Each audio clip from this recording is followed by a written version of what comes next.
今天我们来聊聊60岁以上长辈做健康检查时常遇到的情况。拿到健检报告，看到几项指标旁边标示着刺眼的异常红字时，许多人难免心头一紧，完了，我是不是得了什么重病？有些阿公阿嬷甚至开始联想，要不要提早交代后事。然而，医师提醒，报告上那些吓人的异常数值，有不少其实是身体老化的正常现象，就像脸上的皱纹和白发一样，是岁月留下的痕迹，未必代表真的生病。换句话说，很多红字只是给我们提个醒，并不是判了死刑。如果一发现红字就过度治疗，不但可能白花掉好几十万医药费，还可能因为不必要的处置把身体搞得更糟。今天我们就逐一揭开健检报告中最常见的8大红字陷阱，看看哪些异常其实务需自己吓自己。放心看下去，或许能为您省下一大笔冤枉钱，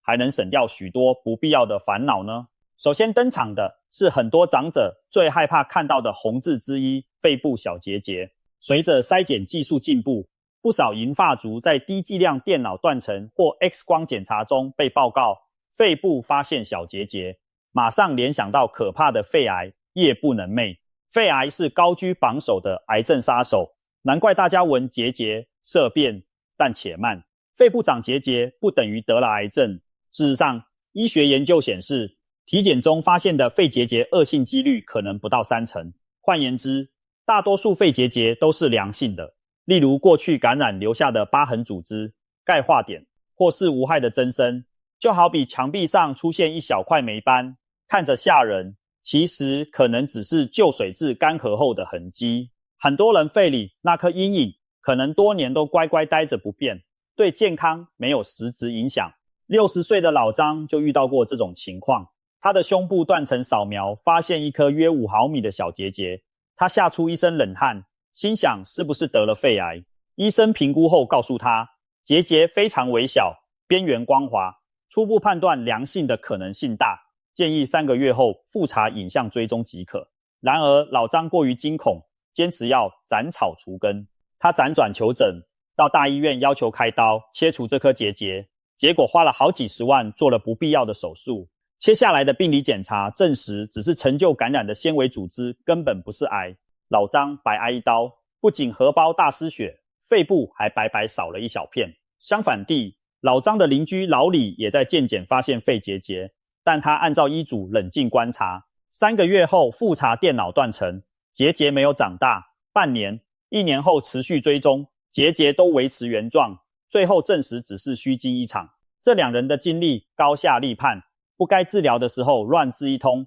只会白花冤枉钱又伤身体。所以当健检报告出现肺部小结节时，请先深呼吸，别急着把自己吓坏。标准做法是根据结节大小和特征，由医师判断追踪间隔或进一步检查的必要。如果结节很小，例如直径几毫米，数量不多，又没有危险外观，多半只需定期追踪影像，不用急着做侵入性检查，更不用一发现就要求开刀。过度紧张反而可能导致过度医疗。记住，小结节就像肺里的一个小纪念章，记录着身体曾经对抗过的微小风险，它未必会发展成风暴。按时追踪检查，耐心观察其变化，比起病急乱投医要明智得多。接下来要讨论的是心脏超音波报告中常见的红字，心脏瓣膜轻度逆流。许多长者第一次看到瓣膜逆流几个字时，往往吓得脸色发白。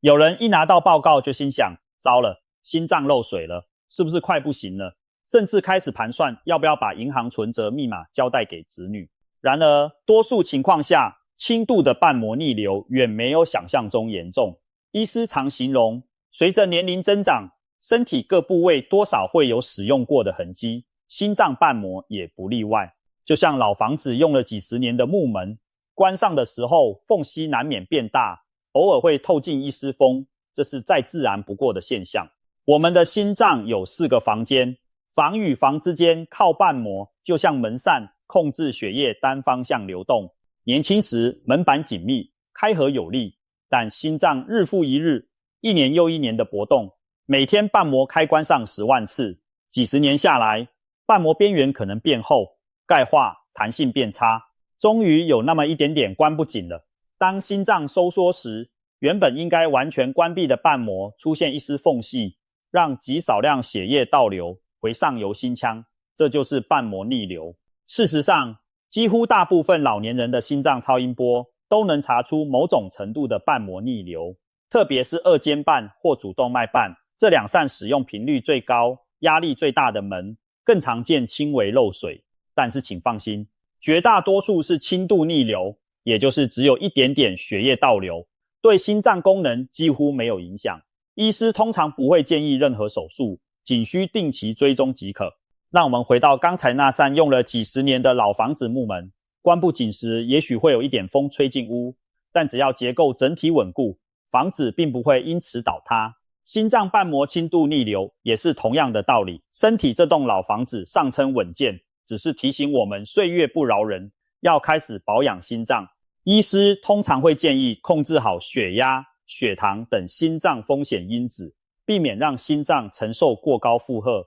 同时每年或每2年复查心脏超音波，观察逆流是否恶化。很多人带着报告上的瓣膜逆流红字紧张不已，其实完全可以带着它安然过完余生。就像老房子的门，只要没有严重变形，照样可以开关自如。反之，如果一发现轻度逆流就到处求医问药，搞不好遇上没良心的江湖郎中，忽悠你换瓣膜装支架，那才是真正的灾难。只有当瓣膜逆流达到中重度并开始影响心脏功能时，才需要考虑进一步治疗。幸好这种情况并不常见，多数长辈的心脏漏水都停留在轻微阶段，仿佛门缝透风而已。定期追踪，好好爱惜心脏，就足以相安无事。再来谈谈甲状腺超音波报告里常见的甲状腺结节，这是另一个让人听得心慌的词汇。甲状腺在我们颈部掌管着新陈代谢的激素分泌，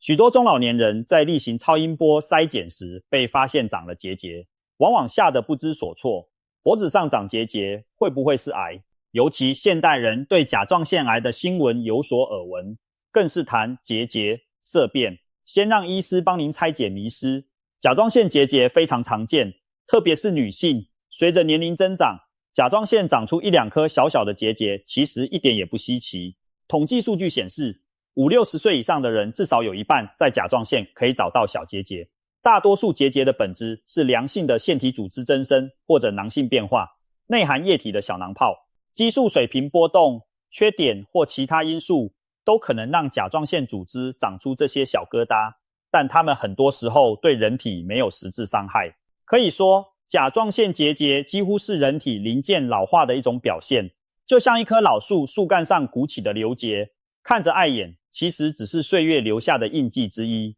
当然，我们不能否认甲状腺结节中有极小部分可能是恶性的，也就是甲状腺癌。不过好消息是，甲状腺癌大多是生长极为缓慢、恶性度低的类型，治愈率很高，所以就算不幸结节是癌，也勿需过度恐慌，更没必要闻癌色变把自己吓垮。而且医师在发现结节后，会根据其大小、外观来评估风险。一般低于1公分的小结节，如果没有可疑特征，通常只需定期追踪。若结节较大或超音波下形态可疑，医师会安排细针穿刺取样，进一步确认性质。值得注意的是，这几年医界反思出一个现象，过度筛检甲状腺反而可能导致过度治疗。比如以前某些地区大规模超音波筛查，结果甲状腺癌诊断数暴增，但其中许多是极早期的微小癌，对寿命未造成威胁，却因治疗带来不小负担。因此现在强调有症状或高风险时再检查，对于小而无害的结节，宁可观察不急治。讲个案例，55岁的李女士体检发现一颗7毫米的甲状腺结节，她原本非常紧张，但专科医师详阅超音波影像后发现，结节边缘光滑，内部回音均匀，属于低风险外观，建议李女士每半年追踪一次。起初李女士每天自己摸脖子，总觉得越摸越害怕，甚至一度想要求手术切掉甲状腺求个心安。后来在医师的安抚下，她决定耐心观察。1年多来，结节大小几乎没变化，终于令她放下心来。像这样的稳定良性结节，完全可以与它和平共处，不需要过度医疗。想象甲状腺结节是身体里长出的一颗小痘痘，如果它安安静静，不影响健康，就让它留着吧，定期关注就好。就像皮肤上的一颗痣，只要没有恶化迹象，并不需要动刀去除。总之，碰上甲状腺结节，不要立刻脑补最坏结果，按照专业医师的评估和指示办事，该追踪的追踪，该穿刺检查的就配合检查。如果三天两头自己按着脖子胡思乱想，反而徒增心理压力，千万记住，别再自己吓自己。甲状腺结节绝大多数是良性可控的，我们要做的是密切观察和保持健康的生活习惯，而不是草木皆兵过度治疗。很多人拿到腹部超音波报告时，会被几个专有名词吓到，例如肝囊肿、肾囊肿。乍看之下，囊肿两字很可怕，仿佛体内长了什么肿瘤。其实囊肿用白话说，就是长在器官里的一个小水囊，里面充满液体。肝囊肿通常是肝脏表面或内部的液体小水泡，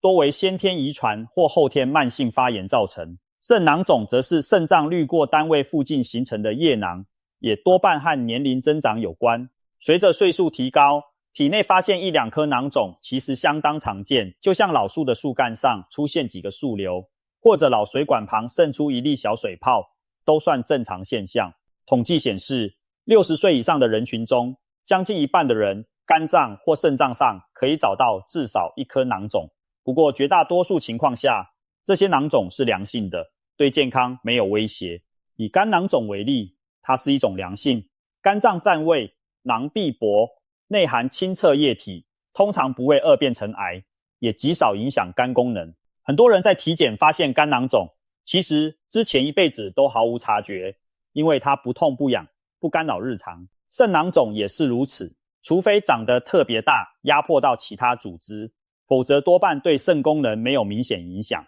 医师看到典型的单纯囊肿，圆形，边界清晰，内容物均匀时，一般只会建议定期追踪，根本不需要治疗。可是有些人一听到囊肿就陷入恐慌，恨不得马上把它挖掉，有的甚至不惜花大钱四处寻找所谓特效偏方，想把囊肿溶解掉。然而真相是没有必要，那些江湖偏方多半没有效果，乱吃一通可能还伤肝肾，得不偿失。曾有一位62岁的周先生，体检发现双肾各有一颗约2公分的囊肿，他毫无腰痛或不适，但报告上肾囊肿3个红字让他惊慌失措。医生评估后解释，这是单纯性肾囊肿，属于良性病灶，不需要特别处理，只要1年追踪1次即可。然而周先生心里老是过不去这道坎，担心囊肿会越长越大，压坏肾脏，于是在偏听偏信下花了好几万元购买所谓缩肾囊方，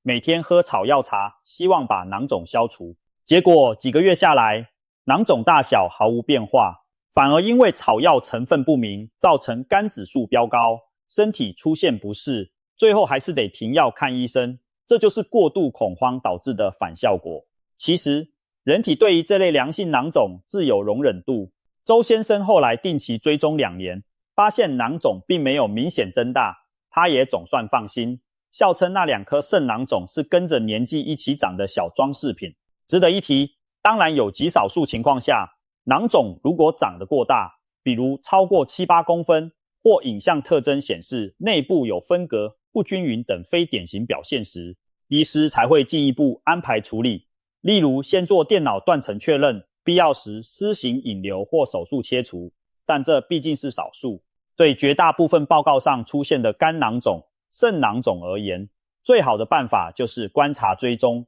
把它们当成身体老化的小记号，不去招惹，它们也不会闹事。我们真正该做的是均衡饮食，戒烟限酒，减少肝肾负担。这样一来，囊肿也多半不会有明显恶化。切记，别为了体内几颗安分守己的水囊就大动干戈，那只会白白折腾自己的身体。谈了那么多长辈先生们的报告，红字陷阱，我们也来说说银发女士们常见的一个吓人词汇——乳腺增生。不少女性朋友在乳房超音波或乳房 X 光摄影检查后，报告上会写着乳腺增生或类似描述，第一次看到的人难免被增生2字吓一跳，心想增生是不是长出不该长的东西，会不会变乳癌？其实乳腺增生并不是疾病，而是一种乳房组织的生理性变化。简单说，乳房里的腺体和纤维组织在荷尔蒙影响下出现良性增生和囊肿形成，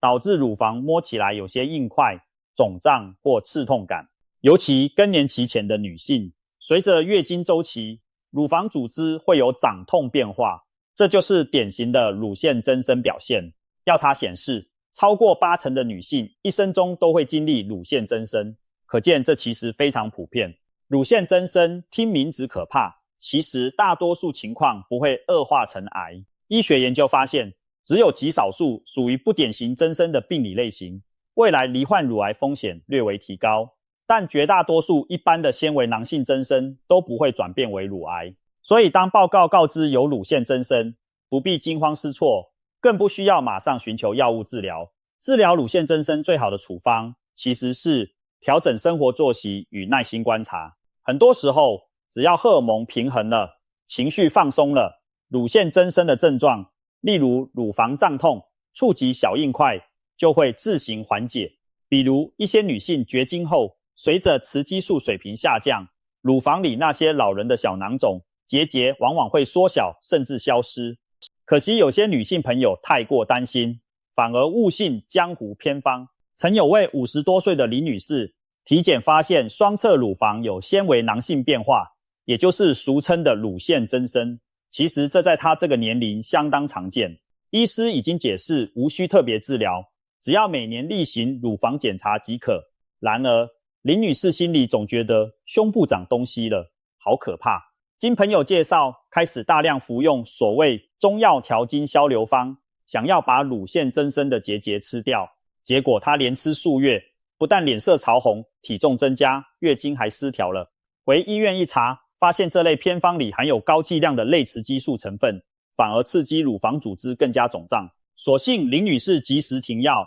身体才渐渐恢复正常。这个案例正好说明，乳腺增生本身无害，但乱治一通就可能变得有害。对付乳腺增生，正确之道是调整饮食起居并定期追踪检查。如果乳房经前胀痛明显，可以在医师指导下适当服用维生素 E 等保健品来缓解，但不建议自行乱服荷尔蒙或偏方。平时尽量保持心情愉快，避免长期压力，适度运动，减少高脂高糖饮食，这些都有助于荷尔蒙平衡。每月记得自我检查乳房，一旦发现不寻常的硬块迅速变大或形状不规则、固定不动，那再及时就医评估。总之，乳腺增生就像乳房里的小波澜，绝大多数时候它只是生理现象，不是疾病风暴。与其紧张兮兮，不如把它当成提醒自己更爱护身体的动力。定期检查，健康生活，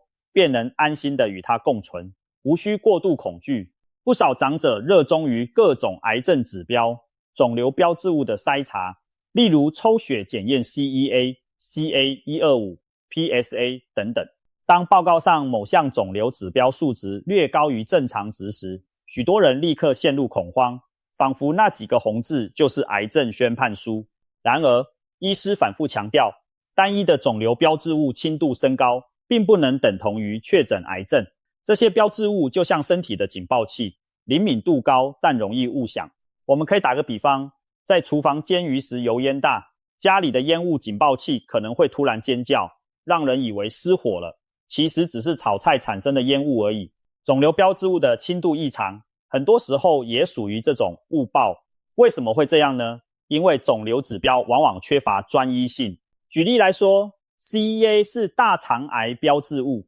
但老烟枪没有，癌症也可能飙高。 CE125 是卵巢癌指标，可是子宫肌瘤、内膜异位甚至经期都会让它升高。 PSA 是前列腺癌指标，但良性前列腺肥大或发炎也常常造成 PSA 超标。再有，每个人体质不同，参考值毕竟是统计范围，有些人天生某项指标就在高值边缘。还有检验本身也有误差波动，前一天熬夜，饮食或药物影响，都可能让数值起伏一点点。所以单次检查的小幅升高并不能说明太多问题。曾有一位70岁的张老太体检发现 CA199 胰脏与胆道肿瘤标志略高于正常上限。她看了报告吓坏了，脑中不停浮现自己得胰脏癌的画面。尽管医生告诉她可能是胆道慢性炎症引起的假性升高，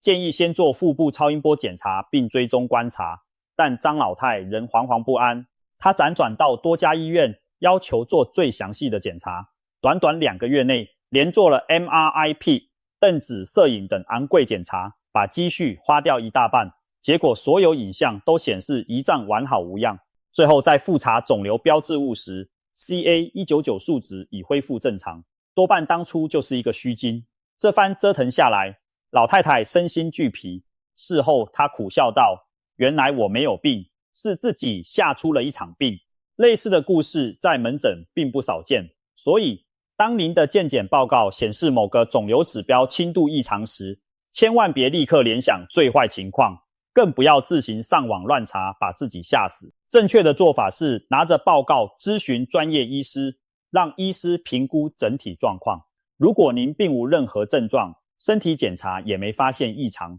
那多半这个指标只是假警报。医师可能会建议过几周复查一次，或搭配做1-2项相关部位的影像检查确认。只有在指标持续升高，或者影像发现确实有可疑病灶的情况下，才需要进一步深入检查甚至治疗。反之，若指标只是稍微超标，一次检查意义有限，过度恐慌只会导致过度检查，让您荷包大失血，精神大受折磨。肿瘤标志物的初衷是早期预警没错，但请牢记，它不是绝对的诊断，把它当成参考数据就好，交由专业医师去综合判读，别让1-2项红字牵着鼻子走，否则很可能因为误报而白白折腾。不少长者在心电图检查或装戴 Holter 动态心电记录器后，报告上出现偶发性心室早搏或期前收缩等字眼。所谓心脏早搏，就是心脏在正常跳动节奏中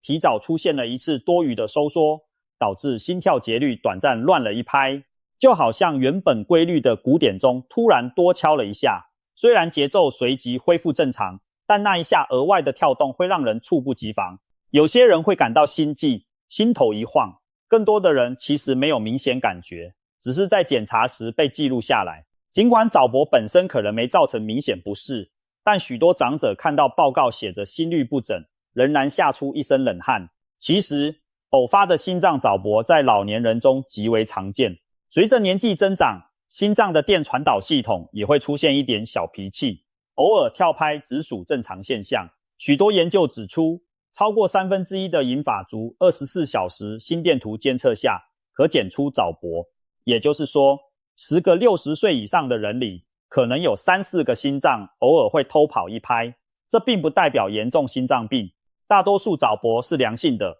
尤其在心脏结构正常、无其他心血管疾病的人身上更是如此。造成年纪大的人容易出现早搏的原因很多，像是长期熬夜、过度疲劳、精神紧张，都可能诱发心脏提早跳动。另外，咖啡因、酒精的刺激以及贫血、甲状腺功能异常等也会增加早搏发生率。但如果把诱因去掉，心脏本身没有结构性问题，例如瓣膜病变或心肌病变，那么光是几下早搏其实不会对健康造成危害。很多时候，早搏更像是身体在向你抗议，最近过劳了，给的一个小警讯，而非立即的大毛病。分享一个故事，李大哥今年65岁，身体不错，但平时爱喝浓茶提神。最近他体检装了24小时心电图，报告显示一天出了20次心室早搏。李大哥看到心室早搏吓了一跳，整天开始钻牛角尖，频频摸脉搏。结果他越紧张，早搏反而似乎更多，甚至出现心悸到睡不着觉的情况。后来到心脏科，医师仔细检查，发现他心脏结构完全正常，这点早搏压根不是大问题。医生开导他说，心脏偷懒几下很常见，您放轻松，少喝点茶，充足睡眠，过阵子再观察。李大哥将信将疑，但回去调整作息，戒了浓茶后，果然自觉心悸减少。再次检查时，早搏次数也下降了。他这才恍然大悟，原来自己折腾半天，罪魁祸首只是压力和刺激物，心脏本身没什么毛病。这个案例说明了重点，没有症状的轻微早搏其实不用治疗，调整生活习惯往往胜过吃药。许多心脏科医师对待偶发早搏的处方就是安心让它跳。当然，如果早搏频繁到每分钟好多次，甚至引发明显不适，那也该进一步检查心脏功能，看是否有潜在问题。必要时在医师指导下服用适当药物控制。但切记，不要一看到心律不整，红字就恐慌不已，更不可自行乱服用网络上推荐的所谓强心药。很多抗心律不整药物本身有副作用，没有对症下药反而可能伤害健康。对付早搏，最好的良药是安心二字，放松心情，规律作息，适度运动，减少刺激物摄取，往往早搏就会自己减少甚至消失。如果医生检查后告诉您心脏没大碍，那就相信专业，别再为几下无伤大雅的乱跳而提心吊胆了。最后一项要揭晓的红字陷阱，是许多中老年人在 X 光或核磁共振报告中看到会皱眉的词，骨刺，医学上称为骨质增生。不少长辈体检照了脊椎或膝关节 X 光，被报告写着骨质增生或骨刺形成，乍听之下仿佛骨头上长出尖刺，要刺穿肌肉般恐怖。很多人一发现骨刺，就认定自己腰酸背痛、膝盖疼痛都是他惹的祸，巴不得马上把骨刺拔除才能止痛。其实这里存在一个迷思，骨刺是什么？简单说，骨刺是人体关节退化时的一种自我修复现象。随着年龄增加，关节长期使用磨损，软骨变薄，骨头边缘会因摩擦而刺激增生，长出一些新的骨质凸起，这些凸起就叫骨刺。它们的形状可能有点像小凸起或尖角，但多半非常小。不少人想当然耳地以为骨刺是在破坏组织，实则不然。骨刺其实是身体为了增加关节受力面，减少单位压力而长出的补丁，某种程度上反而有保护作用。打个比方，这就像老房子的梁柱出现裂缝后，工人会钉上一块铁片加固。铁片本身不是坏东西，而是帮助支撑结构的修补物。同理，骨刺往往是关节不稳定时身体长出来加固的。有骨刺恰恰说明我们的关节用久了，身体正在努力修缮适应。那为什么很多人会觉得骨刺很可怕，甚至认为它导致疼痛呢？主要是因为骨刺常出现在退化性关节炎的关节上，而退化性关节炎本身会引起疼痛、发炎。很多人把 X 光一看，有骨刺，就把疼痛全部归咎于骨刺。其实疼痛根源是关节退化发炎，骨刺只是附带现象。除非骨刺长得特别大，突出到压迫神经或肌腱，否则它本身不太会疼。有研究发现，许多年纪大的无症状者也满身骨刺，但并不觉得痛。也有人关节痛得厉害，可 X 光却看不到明显骨刺，所以把骨刺视为头号敌人，其实是一种误解。现实中确实有不少人因为迷信骨刺害痛而走上过度治疗的歧途。举例来说，有些长辈膝盖退化痛，检查发现关节有骨刺，就执意要做手术，磨骨刺以为磨掉就不痛，结果开刀磨平骨刺，但因为软骨磨损并未改善，关节空间依旧窄小，术后疼痛并没明显减轻，反而平白冒了手术风险。也有人腰椎长骨刺，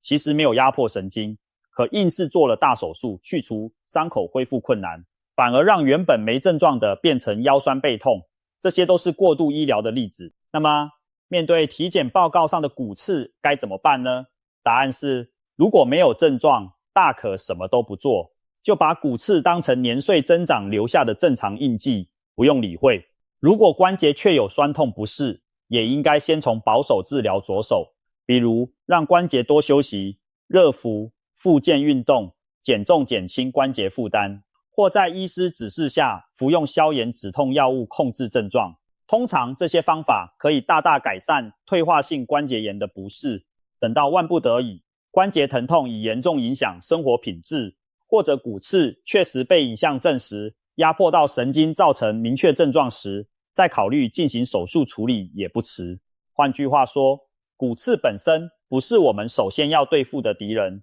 真正需要关注的是整个关节退化的状况。很多时候，改善生活习惯与复健治疗，比起执着去除骨刺，更能真正帮助我们的关节恢复功能。总而言之，骨刺就像是我们体内关节长出的老年徽章，是岁月给予关节的注脚。别让 X 光片上的几根小刺吓坏了心情，更不要听信偏方乱找所谓容刺秘方，那些都没有科学根据。正确的态度是接受它的存在，同时把重点放在保养关节上。只要关节用得当，保养得宜，带着几根骨刺过生活也完全不是问题。说了这么多，我们盘点的这8种健检异常：肺部小结节、心脏瓣膜逆流、甲状腺结节、肝肾囊肿、乳腺增生、肿瘤标志物轻度升高、心脏早搏和骨刺，您会发现它们有一个共通点，大多是随着年龄出现的正常现象或良性病变。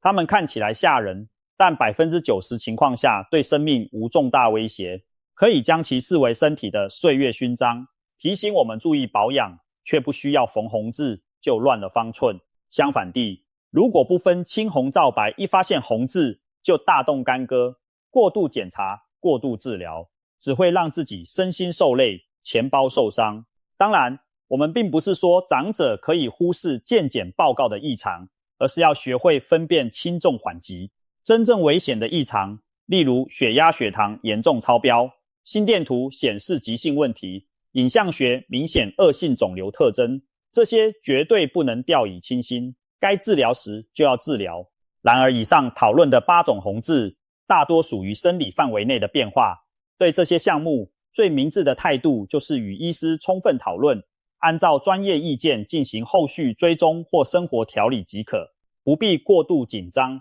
更不要自己吓自己。老年人的健康管理讲究智慧2字，与其迷信每年做一大堆高级体检项目，不如确实做好几件基本的事：健康均衡的饮食、适度的运动、充足的睡眠、规律的作息以及乐观的心态，这些才是让您安度晚年、延年益寿的根本法宝。健检报告只是一面镜子，帮助您照见身体的变化，但镜子里的皱纹是自然的，不代表疾病。下次再看到报告上的红字，先别惊慌，回想一下今天我们讨论的内容，它可能只是岁月留给您的纪念品呢。保持理性，与专业医师密切配合，您才能真正做到不花冤枉钱，不做无谓治疗，健健康康享受生命的每一刻。记住，60岁后的我们要学会与身体的正常老化和平相处，别再自己吓自己。